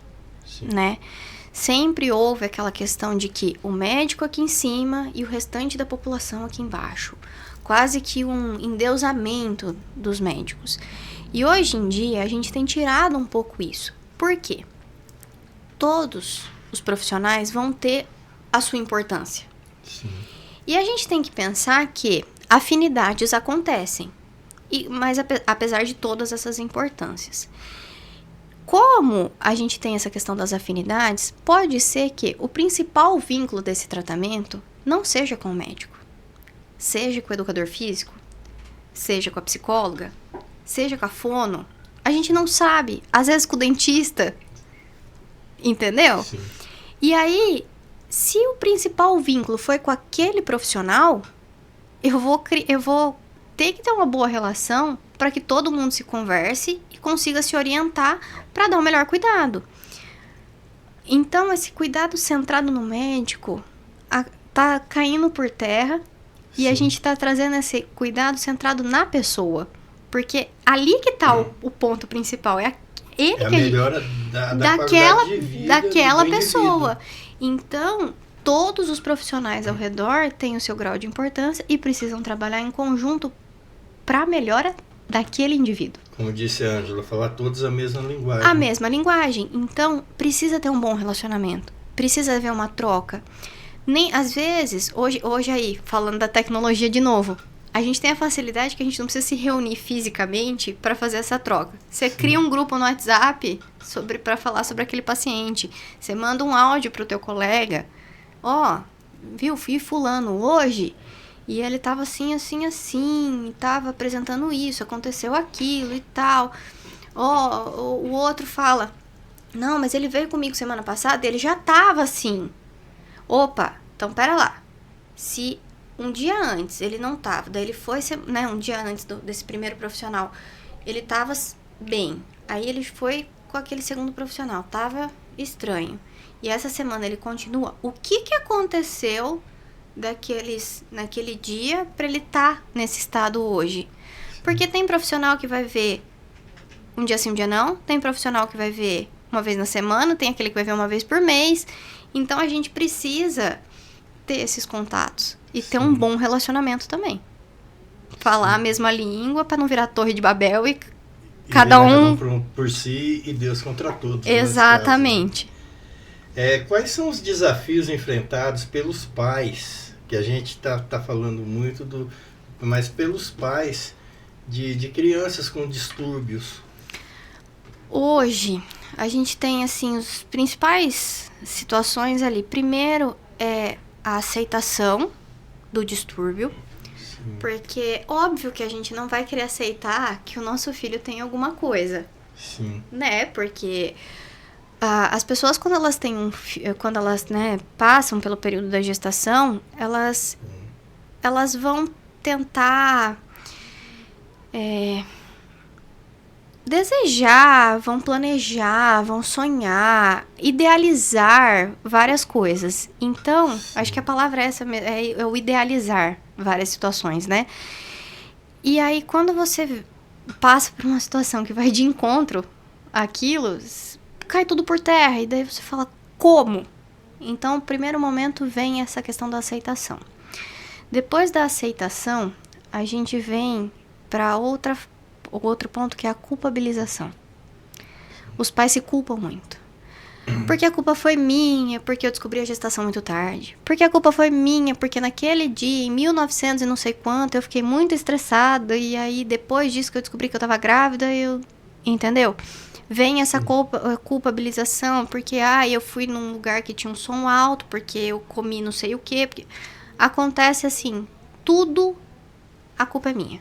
Sim. Eu que não estimulei, eu que deixei com a avó, entendeu? Então, assim, vem essa culpa. Depois a gente vem pro embate da questão do aporte de profissionais. Sim. Hoje em dia, se a gente for pensar na rede particular, a gente acaba tendo acesso muito mais fácil às diversas profissões e que podem dar um melhor atendimento. Na rede do SUS, a gente esbarra em algumas barreiras do sistema. Sim. Mas a gente tem bons profissionais. Só que demora. E com essa demora, a gente perde... Todo aquele rebolado. Porque daí a gente perde, às vezes, alguns timings que seriam importantes. E isso não é uma questão de, tipo... estamos falando da saúde da cidade. A gente está falando de uma questão nacional. No Brasil todo é isso. A gente tem fila pública mesmo. Porque a gente está falando de uma questão de que, assim, é quase estrutural. Tudo no SUS demora muito. Sim. Talvez por burocracia. Eu até entendo um pouco da burocracia do SUS, porque como ele é um sistema para todo e qualquer cidadão, porque, assim, a pessoa pode ter vindo de outro país. Ela vai ser atendida pelo SUS. Sim. Né? Ela tem porta aberta aqui.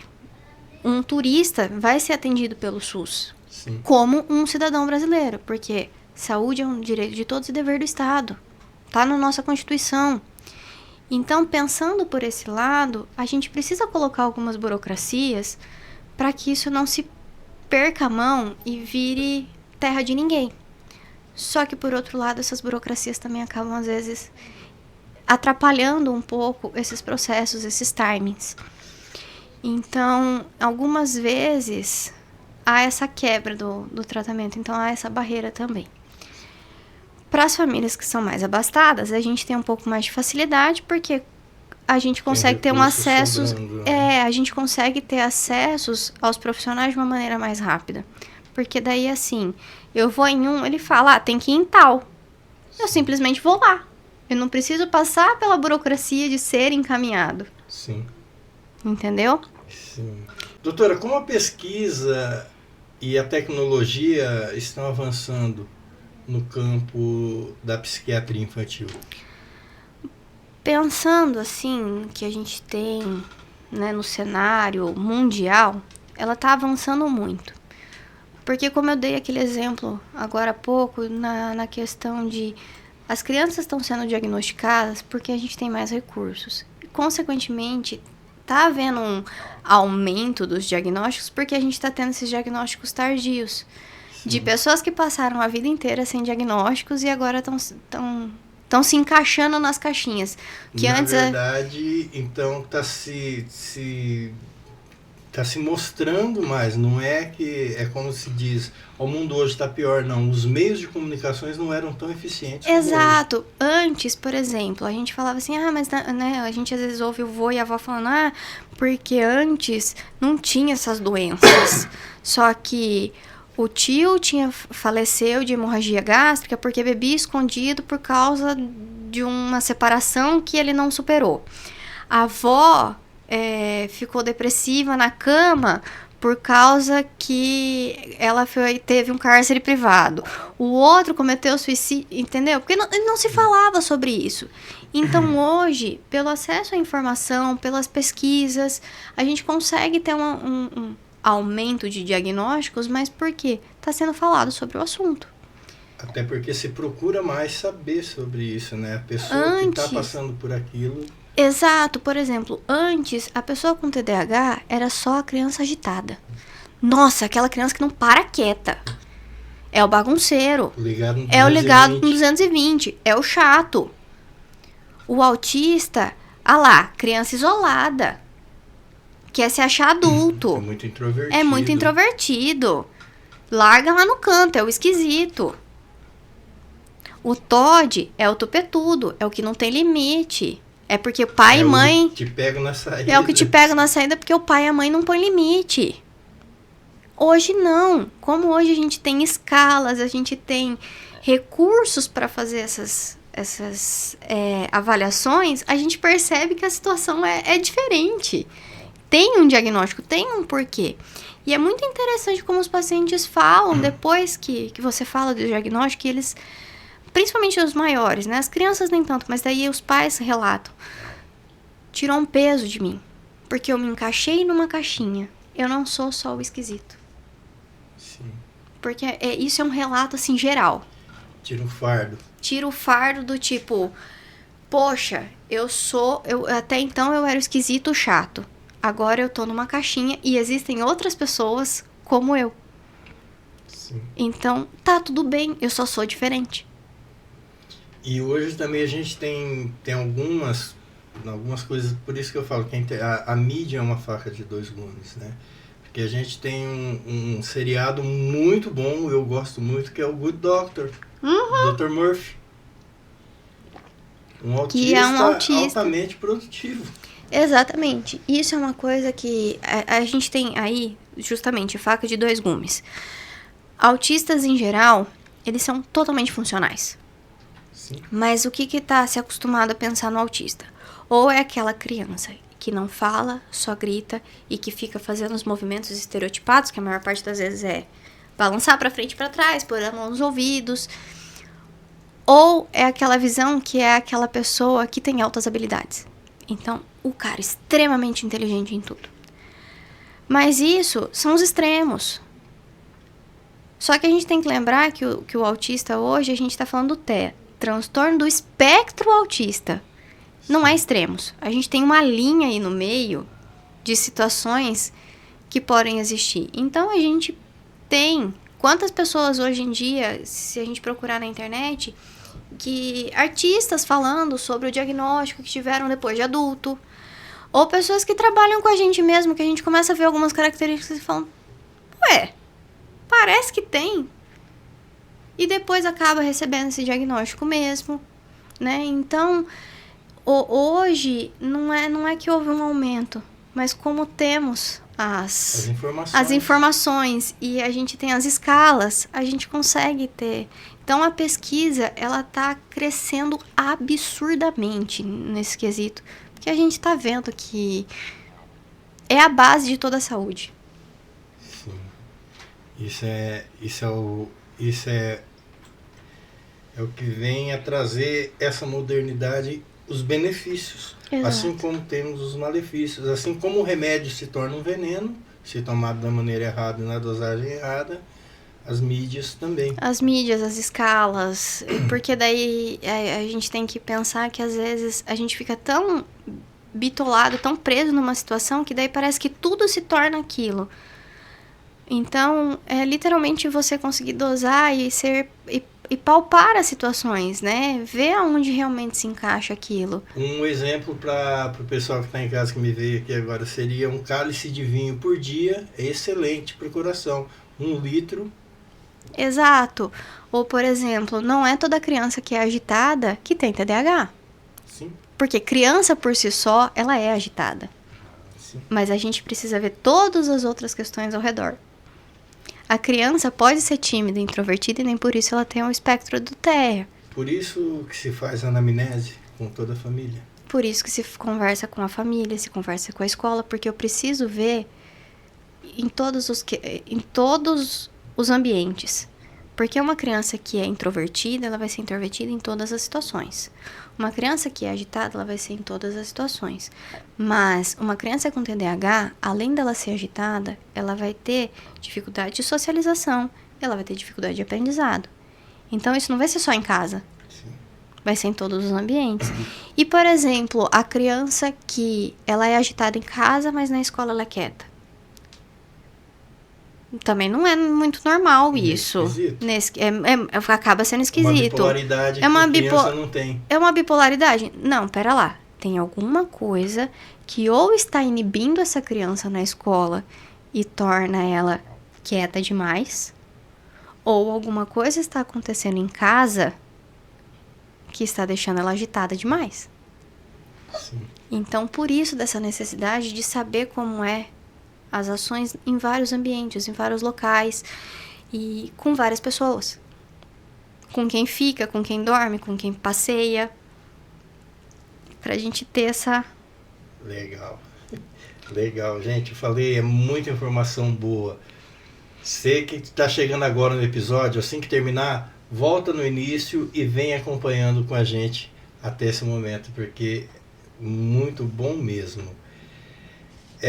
Doutora, você pode compartilhar com a gente alguma história de sucesso com crianças que superaram os distúrbios psiquiátricos?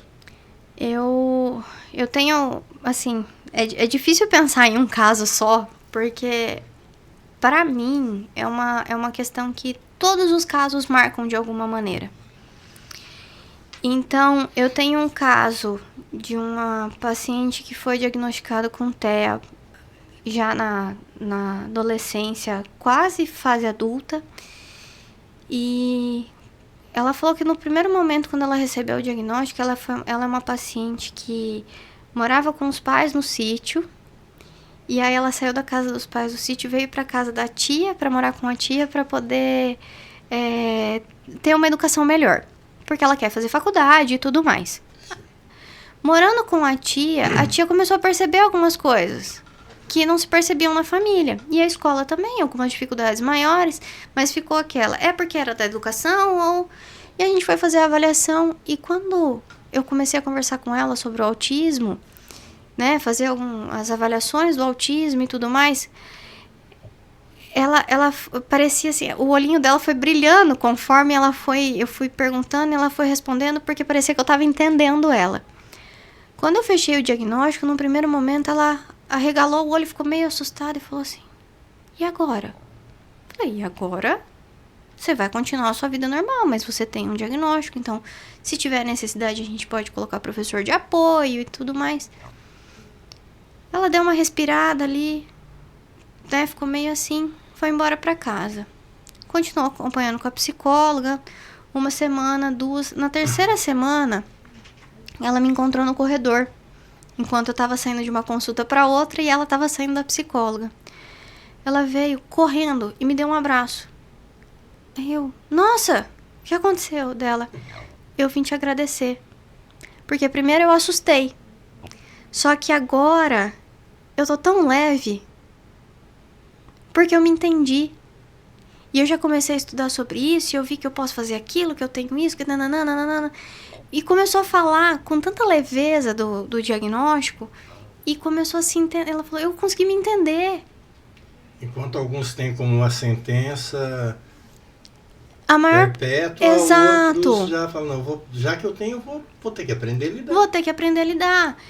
E eu tive um outro caso de uma criança pequena, que a mãe, quando foi diagnosticado, a criança é um grau mais alto, né? Vamos pôr assim, um nível 2 de suporte, quase 3 ali. Quando a mãe ficou sabendo, foi assim... Ela perdeu o chão. Ela me mandou diversas mensagens, ela chorava bastante. Ela ficou muito tempo que ela não saía de casa com ele, porque ela não queria que as pessoas percebessem, ela não queria falar sobre o assunto. O preconceito. Pelo medo do preconceito que a criança ia sofrer. E por ela também não aceitar. Sim. Conforme na terapia ele foi evoluindo e ele começou a ter respostas positivas, e com a medicação ele começou a dormir, ele começou a se alimentar melhor, a mãe também foi mudando. E aos poucos, ela foi percebendo tudo aquilo e ela foi começando a viver e começou a trazer dúvidas, questionamentos, ideias de coisas que poderiam ser feitas. Por exemplo, e se eu fizer tal coisa em casa? E se eu fizer isso? E não. E foi levando isso. Hoje, Acho que ela é uma das pessoas mais ativas que eu conheço em relação ao autismo, de bater no peito e falar, meu filho é sim, e eu vou batalhar pelos direitos dele. Olha como ele era, olha como ele tá agora. Teve resposta, tá evoluindo. Eu sei que meu filho tem um diagnóstico, eu sei que ele vai ter que conviver com esse diagnóstico. Mas ainda assim, ele é uma criança e ele tá se desenvolvendo. E não é porque ele se desenvolve diferente do seu filho, que é convergente, né, que a gente fala, que é o normal, neurotípico, que ele tá errado. Ele só é diferente. Ele tem uma neurodivergência. Ele é neuroatípico. Tá tudo bem. Ele é uma criança atípica. Só que é uma criança. A aceitação se melhora muito, fazem as coisas se melhorarem, né? Exato. Eu passei pela depressão, quer dizer, passei um dia de cada vez. Um dia de cada vez. E eu só tive essa melhora a partir do momento que eu parei de pensar na depressão como uma frescura e falei, não, realmente eu tô doente, eu preciso sair dessa doença. É exatamente isso. A questão psiquiátrica, ela era muito vista como uma frescura. Sim. E hoje a gente vê que não. Hoje é realmente tratado como uma patologia e as pessoas em geral têm enxergado mais como uma patologia. E quando a gente fala dessa questão de patologia, de cuidados e tudo mais, quando você aceita, você olha e fala, tudo bem, é isso aqui. O que eu posso fazer a partir daqui? Se é uma questão que eu posso corrigir, né, no sentido de melhorar e sair dessa situação, eu vou fazer. Se é uma coisa que não tem como, mas eu tenho como melhorar, eu vou fazer. Sim. A depressão, por exemplo, é uma comparação boba a que eu vou fazer, mas é mais ou menos como os alcoólicos anônimos. Só por hoje. Só por hoje. Vou ficar bem por hoje. Eu vou vivendo um dia de cada vez e eu vou superando e de repente você começa a olhar pra trás e ver que os dias melhores são muito maiores que os dias ruins. Sim. E aí você começa a falar, opa, eu dei conta, eu superei. E isso começa a te dar força pra você continuar. Vai ter dia que você vai cair? A gente não sabe, por exemplo, eu não sei o teu caso do que te levou pra depressão. Mas vão ter momentos que talvez os gatilhos apareçam. E talvez venha uma recaída. Pode acontecer, só que ao mesmo tempo você vai olhar todos esses dias bons e vai falar, opa, hoje eu vou cair. Mas São amanhã... momentos depressivos. E não uma vida toda. Exato. Depressiva. Porque você aceitou que aquela condição existia, mas você saiu dela. Sim. E quando você vai viver esse momento depressivo, isso é uma coisa que eu falo muito no consultório. Você precisa viver os seus momentos. Sim. Então, se você quer chorar, senta e chore. Só que acabou de chorar, chore tudo que você tem pra chorar. Você limpa seu rosto, respira fundo. Pronto. Por esse motivo eu não vou chorar mais, porque agora eu já pus pra fora e eu vou superar. O que me fez superar a depressão, na verdade, foi aprender a lidar com aquele sentimento. Hoje eu entendo porque muita gente acaba se tirando a própria vida. Às vezes a turma fala, tirou a vida porque foi fraco, porque foi frescura. Mas é um estado, não é? É um estado de espírito tão lastimável que a pessoa quer se ver livre daquilo. Não é que ela foi covarde. Pelo contrário. A pessoa, para chegar nesse nível, o desespero é tanto, a dor é tanta, que você cria coragem de não pensar nos outros e ser, assim, né, usando as palavras assim, de ser egoísta, de tirar você no meio daquilo, porque você fala, eu não sei mais o que fazer. A angústia chega a ser tanta que parece que vai explodir. Vai explodir. E é aí que eu entendo, por exemplo, que algumas pessoas fazem o cutting, que é o ato de tentar aliviar. Sim. Porque aquela pressão é tanta e elas não sabem como pedir ajuda, porque elas não sabem o que sentem. E aí a hora que você consegue entender aquilo que tá doente e você consegue expressar isso, eu preciso da ajuda, você começa, porque daí você começa a expor, porque você expõe seu sentimento, você pede ajuda pro outro, né, pros profissionais no caso, você começa a falar sobre aquilo que te causou esse sentimento, ou os motivos, não só o motivo, porque muitas vezes é uma gama de coisas, é uma sequência. Eu brinco que é um queijo suíço, sabe? É um buraquinho em cima do outro buraquinho que vai até chegar no ponto... Uma peneira. No ponto do ápice, que é a hora que você entra na crise depressiva. Então, é necessário você entender, aceitar, para que você possa aprender a lidar e consiga melhorar, crescer, evoluir e continuar no teu ritmo. Que é o caso dessa mãe.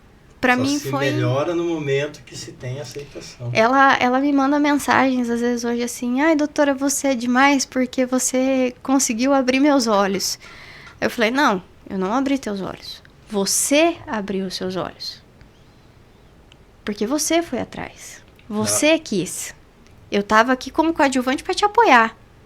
Te mostrar o caminho das Índias. Porque, por exemplo, não adianta eu chegar para você e falar assim, ah, então, você tem que fazer isso, isso e isso. Se você não enxergar o teu quadro, você não vai fazer. Sim. Porque você é o protagonista da tua história. Você vai fazer aquilo acontecer. E a gente aqui vai estar de apoio. Que hoje, é o que... Hoje ninguém escreve minhas páginas. Hoje eu sou o autor. Você é o autor. Sim. E essa gama de profissionais que está ao redor, que é o que a gente fala de melhor, né? Cuidado centrado na pessoa... Sim. É justamente porque nós estamos ali de coadjuvante para te apoiar e te auxiliar para você ser o dono da sua história e você escrever a sua história. É dar o caminho das Índias, mas quem vai ter que seguir a viagem vai ser você. É você. Nós estamos aqui, né? Pro apoio, para uma lapidada aqui, uma orientação ali, mas é você. Então, nesse caso, é a criança e a família. Sim. A família também vai estar ali de apoio, mas ela anda junto com essa criança. Sim. Porque a gente orienta todo mundo. E é um dos pilares principais, é a família. É a família. É a pedra se não, fundamental. Se não o principal, mas pelo menos um dos pilares ali de base. Isso eu falo porque eu passei na pele.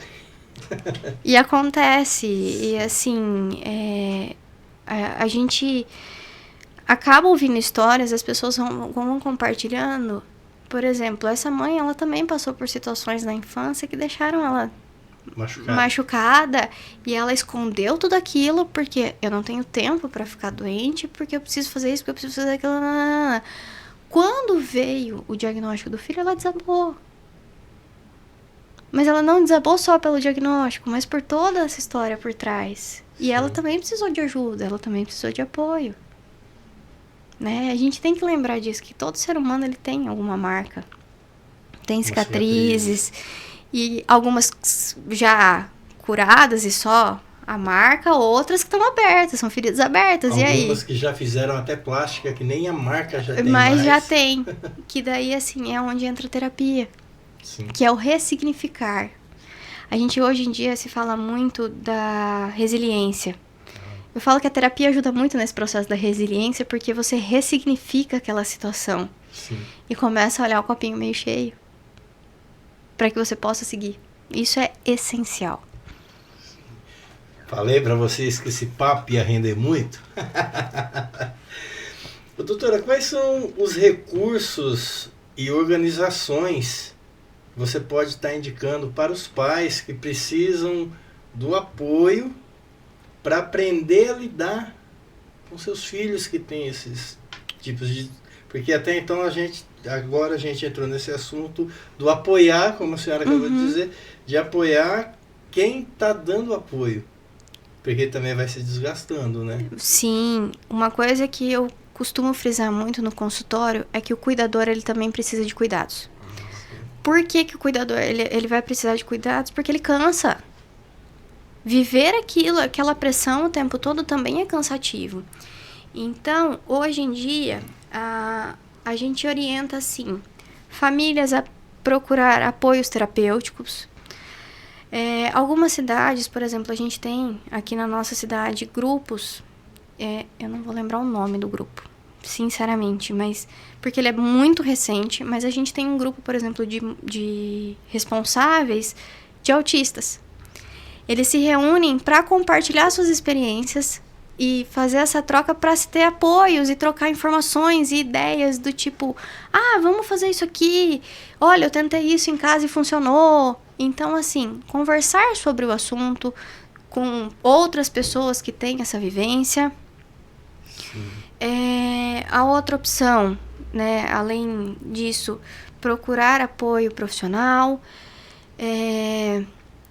Às vezes grupos religiosos também, porque a gente tem que lembrar que um pilar importante é a espiritualidade, que dá um suporte. Eu estou procurando aqui porque, por ser um tema até que a gente estava se aprofundando, eu entrei num grupo sobre isso aqui do Facebook, aqui da cidade de Cambé. Eu estou tentando achar aqui para falar o nome. A gente tem essa questão, assim, grupos de apoio. Aqui em Cambé começou recentemente, mas a gente pensando na estrutura do SUS, né? Lembrar que o CAPS, pensando em criança, o CAPS infantil, ele é de livre acesso, né? Então, você não precisa de um encaminhamento para você ter acesso ao CAPS infantil. Você pode procurar, você responsável, procurar o CAPS, que é o Centro de Atenção... Agora que eu não tô achando. O CAPS é o Centro de Atenção Psicossocial Infantil. Você pode procurar lá e falar, olha, eu precisava do apoio do meu filho assim, assim, assim. Não é que você já vai passar diretamente para um atendimento médico. Sim. Mas você vai passar por atendimento de acolhida, onde vai ser conversado com a criança, com os pais. Com a criança sozinho, com os pais sozinho, com todo mundo junto. E daí uma devolutiva final para ver se só a psicoterapia vai ser necessário, se precisa do apoio médico, se precisa da psicoterapia, do apoio médico, de uma fono, entendeu? Pra gente conseguir batalhar por isso. Então, a gente tem as estruturas. Você pode procurar o posto de saúde, que é o UBS, né? A Unidade Básica de Saúde, que é o famoso postinho, que fica mais próximo da sua casa, porque lá eles vão poder fazer uma triagem, vão poder te orientar ao que fazer. Alguns casos, inclusive, pode ser tratado ali na UBS mesmo. A gente tem o CAPS, em casos extremos, procurar a UPA, né, que é o pronto atendimento. Temos aí as redes particulares, os grupos de apoio. É nesse caminho que a gente tem que ir para dar o suporte familiar. O legal é que as estruturas hoje, por a gente falar de criança, há essa luta por atender a criança, mas tem sempre uma devolutiva com os pais, para fazer essa orientação dos pais e também poder triar se esse pai, eu falo pai no sentido de responsável, mas assim, se esse responsável ele também não está apresentando alguma patologia psicoemocional, psicossomática, devido a essa situação, para que a gente também possa orientar por que o senhor não procura um atendimento, ou por que a senhora não vai em tal lugar, né? Então, é importante isso. E eu tenho mais 2 perguntas para fazer. Gente, tá muito bom. Se deixar a gente... Vai ter assunto, assim como eu conversei com a Ângela e com a Isabela, com certeza elas vão voltar aqui. Vamos lá. E a gente vai ter mais assunto. A senhora tá voltando aqui também, doutora. Com certeza. Quais são os conselhos que você daria para os pais, para eles promoverem o desenvolvimento psicológico saudável dos seus filhos? Eu acho, assim, lógico, depois dando uma explicação, mas resumidamente seria presença. Quanto mais esses responsáveis estiverem presentes, mais esse desenvolvimento vai ser saudável. Por quê? Não presente no sentido de ser grudado com a criança, porque a criança precisa desenvolver a sua independência. Mas porque com a presença a gente consegue estimular. A criança, quando ela fica muito exposta, como a gente falou lá no começo, só a telas, ela vai contar de 1 a 10 em inglês com uma facilidade absurda. mas ela não vai saber como interagir com a pessoa ali do lado, você vai ter agressividade. Então a gente tem que levar tudo isso em consideração. Com a presença, a gente vai fazer o desenvolvimento mais saudável de uma maneira, porque a gente vai usar a parte lúdica para desenvolvimento, a gente vai ter um cuidado, vai ter um carinho, então a gente vai desenvolvendo todas as áreas, não só a parte do conhecimento. Sim. Porque hoje em dia a gente fala muito assim, mas é tão inteligente. Sim, porque ele tem acesso a toda e qualquer informação a qualquer hora, mas ele não tem a maturidade emocional, ele não tem a maturidade psíquica, às vezes para lidar com aquele conhecimento. Sim. Porque falta presença, falta orientação, falta carinho. E não necessariamente o carinho precisa ser aquela coisa de ficar abraçado e ficar ali acariciando mesmo. Mas o carinho de uma palavra de apoio. De, nossa, filho, que legal! É a própria atenção em si, do tipo... hoje em dia a gente pensa que os pais, para darem um apoio melhor para os filhos, eles têm uma jornada, às vezes, tripla de trabalho. Sim. Mas tirar que seja 10 minutos do seu dia para ter 10 minutos de qualidade com essa criança. Então não precisa ser horas, mas se você tiver 10 minutos ali, vivendo aqueles 10 minutos com ela, vai ser como se para ela você tivesse vivido 2 horas. Porque você vai estar ali. Então, é o viver o momento, ter um tempo de qualidade, sem celular, sem nada, mas viver ali com a criança. É o passeio que você dá no Lago Igapó. Sim. Entendeu? É o fato de você dar uma gargalhada porque alguém escorregou. É você levar ela para brincar com o cachorro no quintal. E vocês correrem e brincarem de pega-pega. São coisas pequenas. As crianças, elas não marcam por tempos longos. Mas pela qualidade do tempo que ela vive aquilo.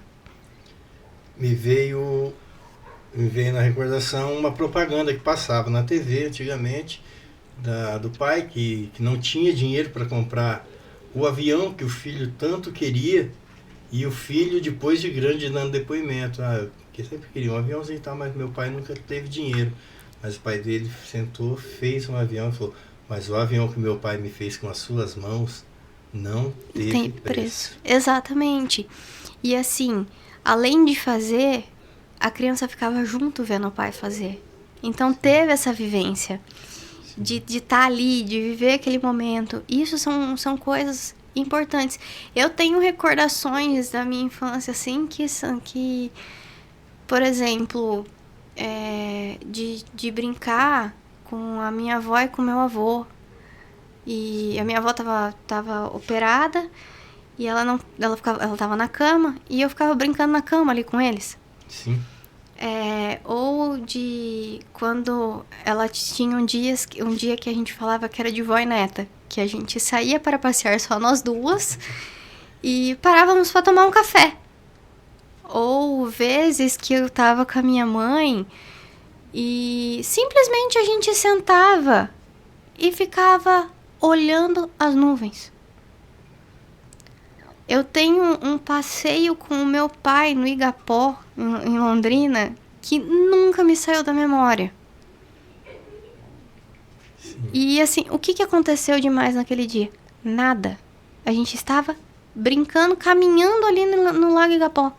Vocês estavam juntos. Então, assim, não foi nada extraordinário, mas pra mim ficou aquele passeio. Foi um passeio simples. Ou de quantas vezes eu fui com meu pai. Eu tenho uma passagem pra mim que esse foi um fato extraordinário. Nós fomos soltar pipa no sítio e tinha um loteamento novo de gado. E no pasto que a gente ficou no sítio, esse gado subiu. E aí eu fiquei desesperada, porque comecei vaca totalmente não domada, eu lá no meio, pequena no meio daquilo, e eu lembro do meu pai me pegando no colo, assim, sabe? E empurrando a vaca, assim, tipo, indo pra lá, e eu no colo dele, assim, achando meu pai o super-herói. Eu nunca mais esqueci disso. E também nunca mais esqueci da sensação de soltar pipa. Que teoricamente era uma brincadeira de menino, mas eu pedi tanto pro meu pai me ensinar, e nem precisei pedir muito, porque meu pai sempre foi muito parceiro comigo, e a gente foi. Meu pai, ele viajava a trabalho, porque quando eu era pequenininha, ele era vendedor ainda na empresa que ele trabalhava, e eu ficava mais com a minha mãe.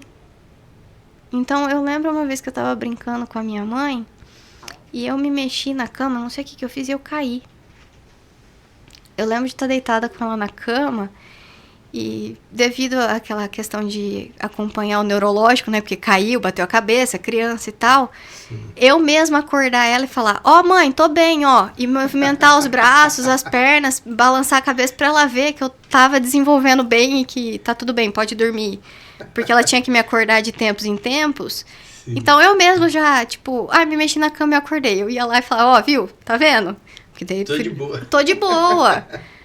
Então, assim, é uma coisa que uma memória de uma criança, por que ela lembra disso? Mas porque virou uma piada entre eu e a minha mãe. Sim. Depois disso, a gente passou a brincar. Então, são detalhes pra criança. É sempre os detalhes que ficam. Sim. E eu tenho uma última pergunta, que aqui quem vem ninguém escapa. Ai. Depois de todo esse trajeto, de todo esse conhecimento transmitido a quem está em casa, a mim, quem é Caroline Lombardi? A Caroline é uma pessoa que dá muito valor à família e que acho que vem por uma questão familiar aí mesmo. Também uma pessoa que tem o ideal de trazer o conhecimento, né, sobre saúde de uma maneira simples e fácil para toda a população, porque eu acho que todo mundo precisa saber um pouco sobre saúde, e que luta pelo ideal da gente conseguir trazer uma qualidade de vida melhor para todo mundo, sem esquecer dos nossos antepassados, da nossa história, e sempre valorizando o tempo de qualidade, a família, o bem-estar, a luta pelo correto, por mais difícil que às vezes pareça ser. Sim. E acho que, em uma palavra, talvez uma sonhadora. Porque eu sei que eu ainda estou muito longe de conseguir tudo isso e que é uma utopia, mas eu sigo batalhando. Devagar você vai ao longe. Com certeza. Doutora, muito obrigada. Gratidão. Obrigada por ter aceitado pelo o nosso convite. Estamos sempre com os microfones, as câmeras, as portas abertas, no que precisar da gente. Obrigada. O convite foi maravilhoso. Espero a gente ter outras conversas como essa e que eu tenha conseguido elucidar um pouquinho das diferenças e das questões de saúde aí. E estamos à disposição. Primeiro podcast, doutora? Primeiro podcast. De muitos. Assim espero. Gente, vocês estão em casa. Gratidão a cada um de vocês. Isso só é possível porque tem vocês aí para poder estar acompanhando a gente. Tá? Deixa seu like. Eu vou deixar os arrobas da doutora, para quem quiser entrar em contato com a doutora, aqui, ali, aqui. Eu vou encher a tela de arroba aqui. Vou colocar o telefone de contato. Vou deixar na descrição do vídeo também. Tá? Se você tem algum caso, suspeita, alguma coisa que precisa de uma orientação, a doutora a gente está aqui à disposição. Se ficar alguma dúvida também, quiserem perguntar, a gente está aí. Gente, sábado que vem estaremos de volta com mais um episódio top para vocês. Com certeza vocês não vão se arrepender também de estar nos acompanhando, tá? Deixa seu like, deixa um comentário bacana, apoia o nosso trabalho. Gratidão novamente a cada um de vocês. Mas eu não posso ir sem dizer minha famosa frase. Amizade verdadeira é mais preciosa que o ouro puro refinado. Um beijo no coração de cada um de vocês, fiquem com Deus e eu fui!